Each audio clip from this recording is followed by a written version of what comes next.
Bueno, una huelga de carácter prácticamente nacional o una paralización del transporte a nivel nacional fue declarada por Fenatrano. Fenatrado. Fenatrado, los transportistas de camiones. Los camiones.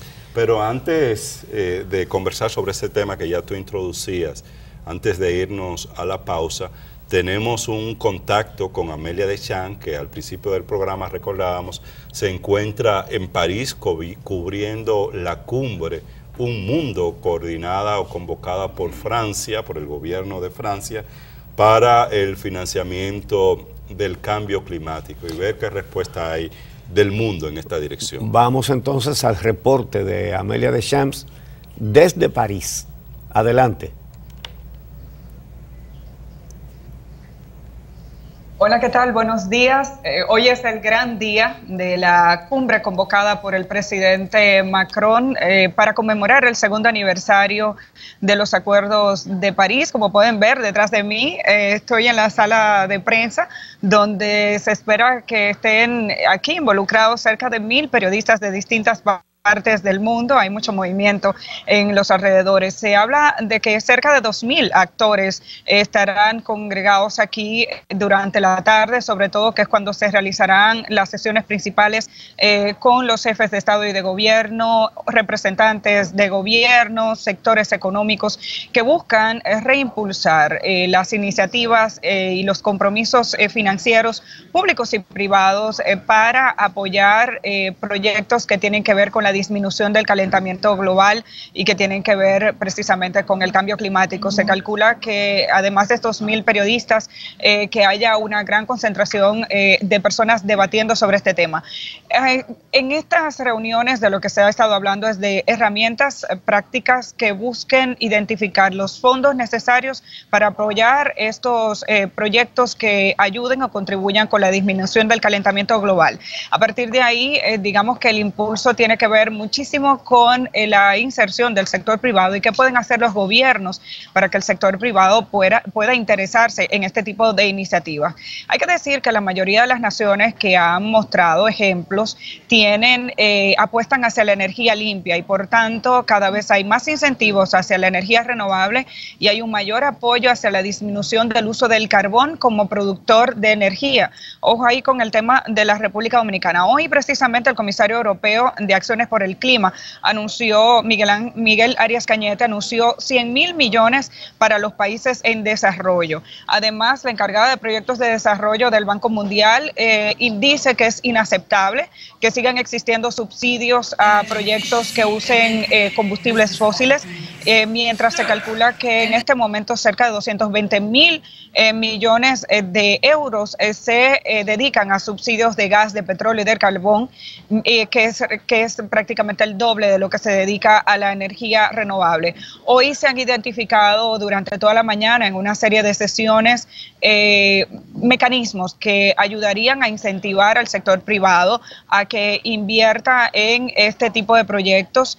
Se habla de que en este momento lo que se necesita es una decisión política, que en este momento se deben apoyar todas las iniciativas que busquen aumentar los subsidios, los incentivos al sector privado. Se debe apostar a las ciudades sostenibles, aprovechando el agua, teniendo viviendas resilientes, buscando otro tipo de agricultura inteligente.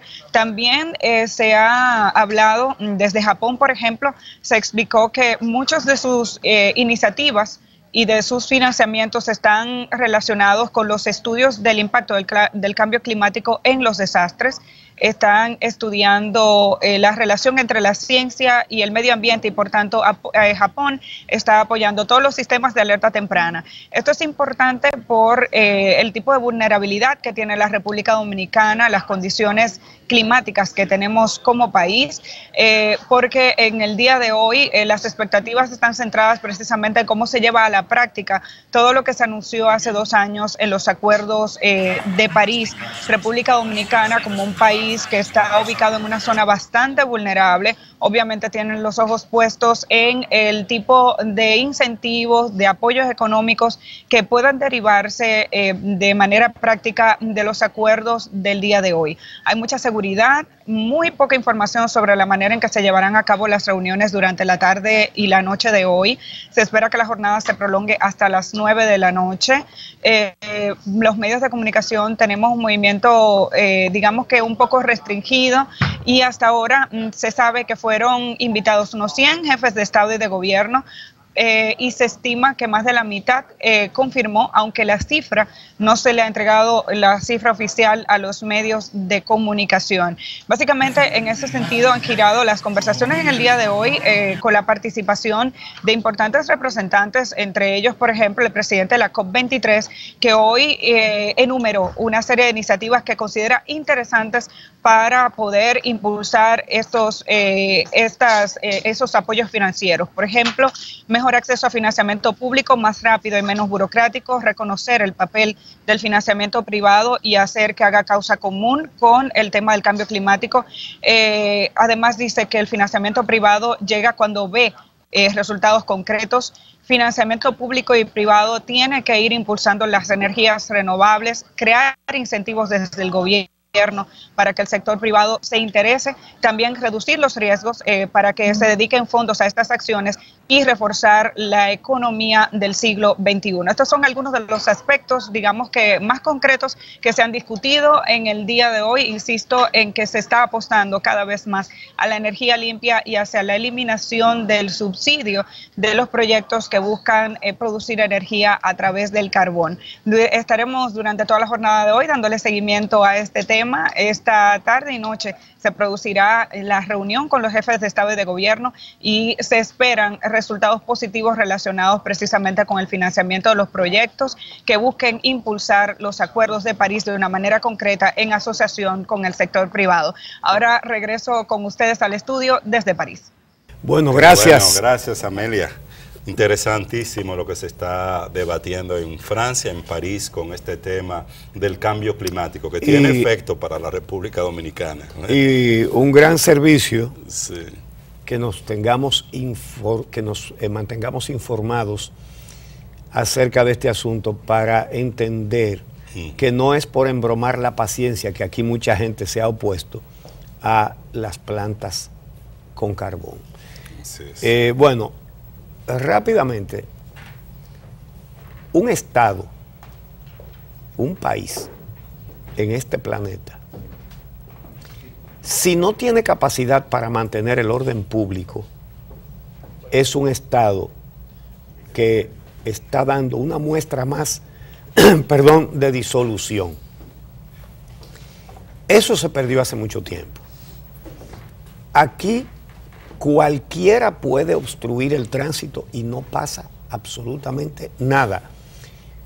Dudo mucho que exista algún otro país, bueno, Haití probablemente, y nosotros. Fuera de ahí, hay que poner en duda que exista un país donde usted pueda bloquear las vías de comunicación, impedir el libre tránsito de los ciudadanos y no pase nada. Aquí pasó algo ayer, pero tenemos que decir algo. El origen, bueno, Fenatrado primero paralizó, bloqueó la autopista Duarte de Atillo Palma hasta Montecristi, toda la línea noroeste prácticamente. ¿Por qué? Porque una empresa, creo que se llama Malespín, Sí, sí. está haciendo unos trabajos y decidió usar sus camiones u otros camiones. Y ellos dicen que tienen mucho tiempo trabajando con esa empresa y que no van a tolerar que contrate a otro. Ese es el origen del conflicto de ayer, el de ayer. Es decir, a mí hay que comprarme obligado. Yo vendo guineo y nadie puede comprarle guineo a más nadie. Hay que comprármelo a mí. Para que entendamos de lo que se trata. Para comenzar entendiendo una cosa muy clara, que no se trata de trabajadores reclamando derechos, sino de empresarios imponiendo un monopolio. Monopolio que han impuesto por medios mucho más violentos que eso. Monopolios cuya implantación se ha llevado muchas vidas por delante, porque son mafias. Vamos a llamarle a las cosas por su nombre. Son monopolios que ya pagan relaciones públicas y todo ese tipo de cosas, para que los sigan presentando como trabajadores que reclaman derechos. No, los trabajadores son muy explotados, los trabajadores de esos negocios.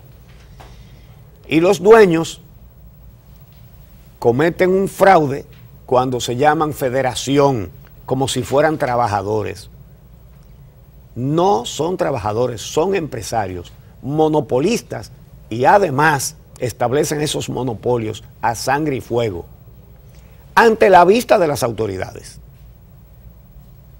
Entonces, ayer, primero paralizan la autopista Duarte, como dije, desde Atillo Palma hasta Montecristi, porque una empresa no quiso contratarlos a ellos, sino buscar a otro o poner su propio camión. Por primera vez en mucho tiempo vemos que hay una actuación policial. El Estado reaccionó. Sí. Quedó cruzado, entonces, arrestaron a varios, incluyendo al que funge, dizque como secretario general, es un empresario más. Uno que se llama Rafael, creo que Martínez. Eso es lo de menos, como se llame. El caso es que arrestaron a 6 o 7 y no sé cómo se hicieron para retirar los camiones o si los llegaron a retirar, porque no creo que el Estado tenga grúa suficiente para quitar a una cantidad de camiones que ponen a obstruir una carretera. Si fueran trabajadores que reclamaran sus derechos, no estarían violando los derechos de los demás, de todos los ciudadanos dominicanos que tenían que pasar por esa carretera para ir a vender, para ir a comprar, para ir al médico, para hacer cualquier diligencia, para regresar a su casa después de un día trabajando fuera de ella. Es decir, se llevaron por delante los derechos de todos los demás, como lo suelen hacer. Bueno, pues como por primera vez en mucho tiempo la autoridad hizo algunos arrestos, entonces decidieron parar el país. Paralizaron el muelle de Caucedo. Cada vez que ellos paralizan, y ese es parte del chantaje, se pierden millones y millones y millones de pesos. Hay industrias esperando materias primas para trabajar. Se detienen esas industrias. Bueno, es el movimiento de la economía, del principal muelle, ¿verdad? El movimiento de la economía. Porque a esos señores hay que contratarlos a ellos y a nadie más, obligado, pujado y de miedo, como se dice en el Cibao, o como se decía, ante autoridades que no hacen nada. En el pasado hemos visto que cuando paralizan, ha ido hasta un jefe de la policía, el que los tiene que quitar de ahí, ha ido a mediar, a hacer sí, bajo la presión que ellos ponen, porque no es, vengan aquí, a que hablemos. No. No estoy hablando del actual jefe de policía, estoy hablando de anteriores. A este todavía no le ha tocado, vamos a ver lo que hacen si se ofrece, ¿verdad? Sino que ellos van, por ejemplo, en la ocasión anterior que paralizaron Caucedo, fue el jefe de la policía allá, en medio de aquel tumulto, a dialogar. Señores, a dialogar. Como si le hubieran puesto un manual de diálogo en lugar de macanas en las manos. ¿Por qué macana? ¿Qué es lo que tiene un policía? Viola la ley. Un revólver y una macana. ¿Para qué es eso? Será para jugar pelota. Entonces, ¿qué sucede? Ahora hay un desafío. Oye lo que dice, porque esto es una perla. Dice Ricardo de los Santos, que es el que dejó la Peralta ahí. Ok, vamos a hablar las cosas como son. Ese señor, Ricardo de los Santos, es diputado, ¿verdad? Él es diputado. Sí, claro. porque pues tienen poder político también. claro, pero ven acá. A nuestros partidos políticos les interesan más los dueños del transporte de carga y el transporte de pasajeros. Le importa más que los pasajeros y que los usuarios de las cargas. Es decir, le interesan más los que oprimen que los ciudadanos.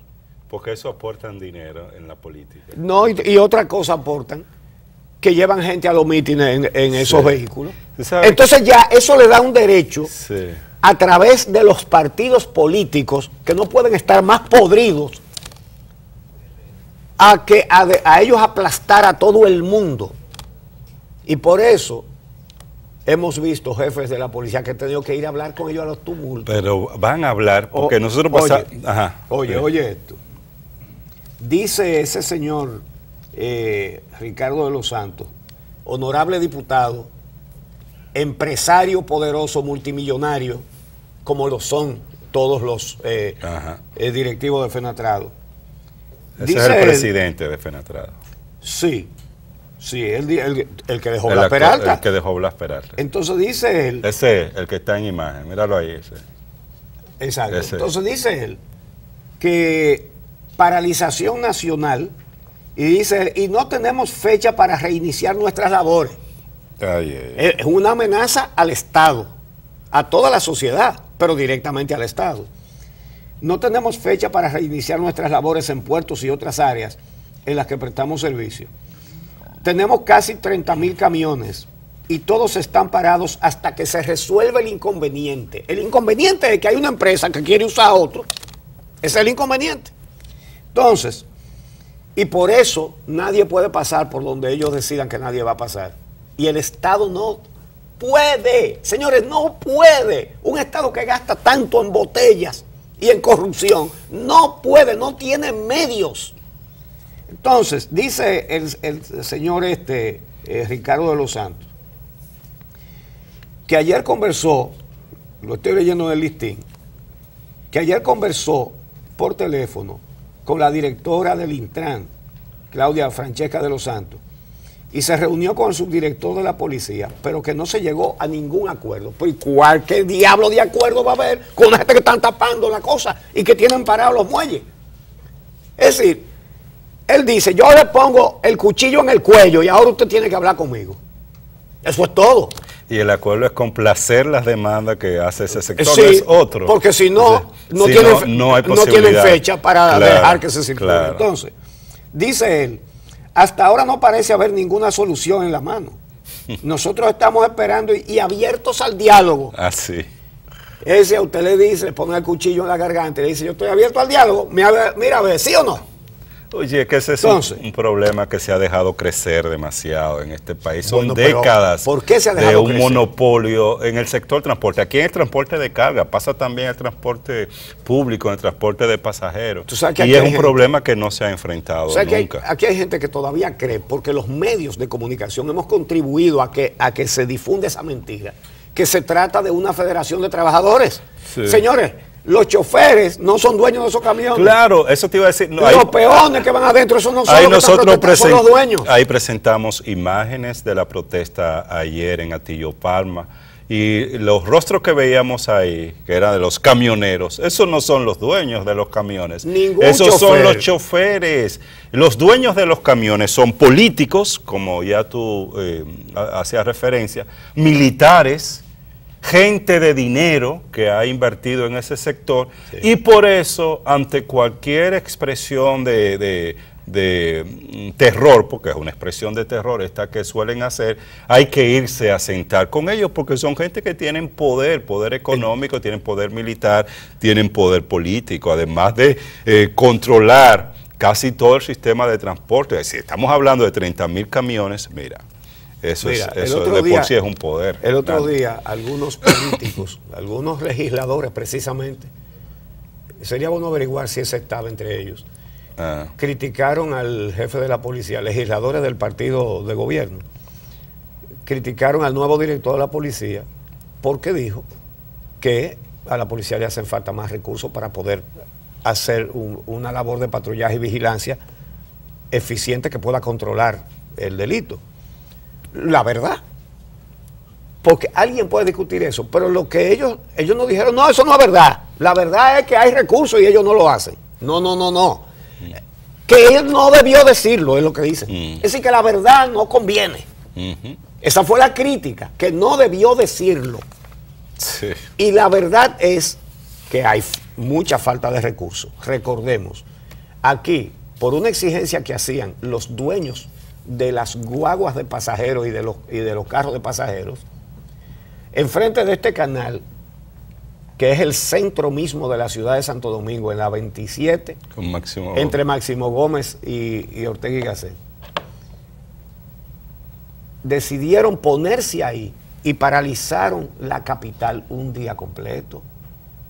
Entonces, si ya eso ha sucedido, ¿cómo es que los organismos de inteligencia, la policía, las Fuerzas Armadas, no conciben un plan para darle respuesta? Porque ahorita, si consiguen que los otros empresarios, los de pasajeros, se unan, pueden paralizar el país entero. Entonces, el Estado o se arrodilla ante ellos, como lo ha hecho tradicionalmente, o actúa. Eso hay que determinarlo.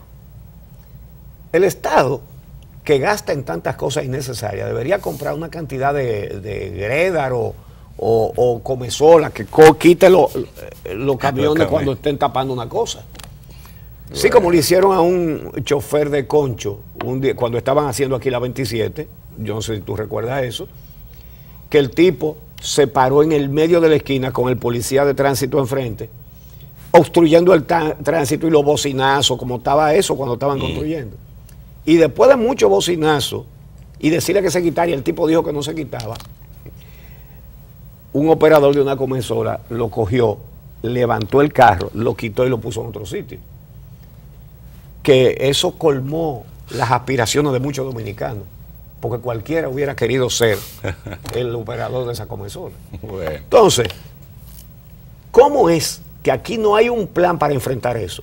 Cuando sabemos que lo hacen, y que lo hacen para imponer un monopolio, y que además son organizaciones de monopolistas